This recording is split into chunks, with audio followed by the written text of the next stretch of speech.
Hello everyone, welcome to this series of database management system. आप किसी भी age group के हो, आप किसी भी सेक्टर में काम करने वाले हो, पब्लिक सेक्टर या प्राइवेट सेक्टर में हो, स्मॉल मीडियम या लार्ज एंटरप्राइज ऑर्गेनाइजेशन में हो, किसी हॉस्पिटल में हो, किसी स्कूल में हो, या अगर आप प्रोफेशनल नहीं भी हैं, अगर आप घर में रहने वाले भी हो, तो यह टर्म डेटाबेस मैनेजमेंट सिस्टम हम बरसों से अपने लाइफ में मैनेज करते आ रहे हैं। ये टर्म डेटा है क्या एग्जैक्टली? कोई भी फिगर, कोई भी फैक्ट, एनी फैक्ट और any figure is known as data. For example, if I tell you my name Geeta Jaroliya, that is again a data. If I tell you my mobile number 9893448088, that is again a data. If I say that I live in Jabalpur and the pin code is 48220001, so that again is a data. So आप जो भी बात करते हैं, जो भी data आप रखते हैं, जो भी फैक्ट्स या फिगर आप बोलते हैं, ये सभी डेटा होता है। और हम बरसों से अपनी लाइफ में इस डेटा को मैनेज करते आ रहे हैं, कभी रजिस्टर्स में लिख के, कभी फाइल्स बना के।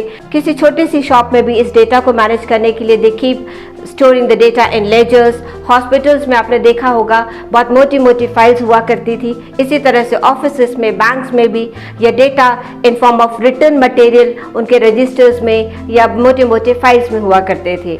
With the advent of computers, now this data is managed using database management system, which has actually made our life much more easier than it was earlier. So data, we say that any fact or figure is known as data.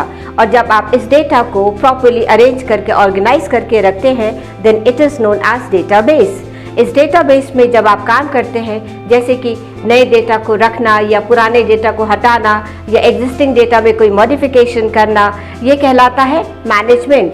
ये सारा management आप करते आ रहे हैं, आपके लिए कोई नई बात नहीं है।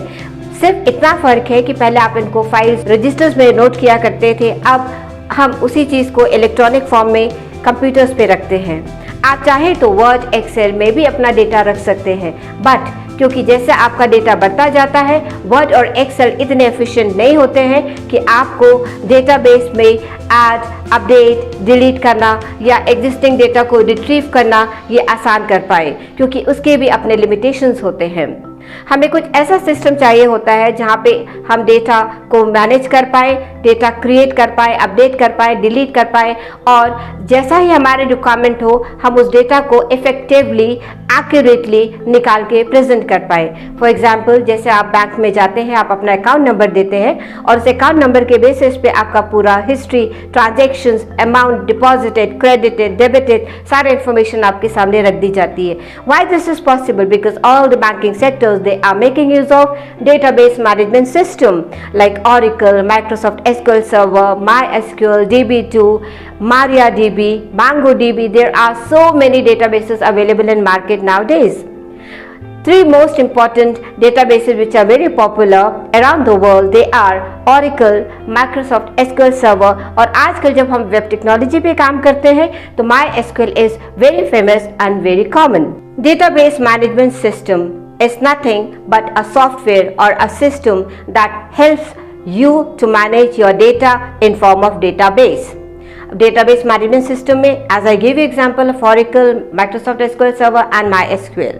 So let's understand the terminologies which is related to database management system first before we move on to further sessions. Let's take example of provision store where we are keeping records of customers and items because these are two important factors for any provision store.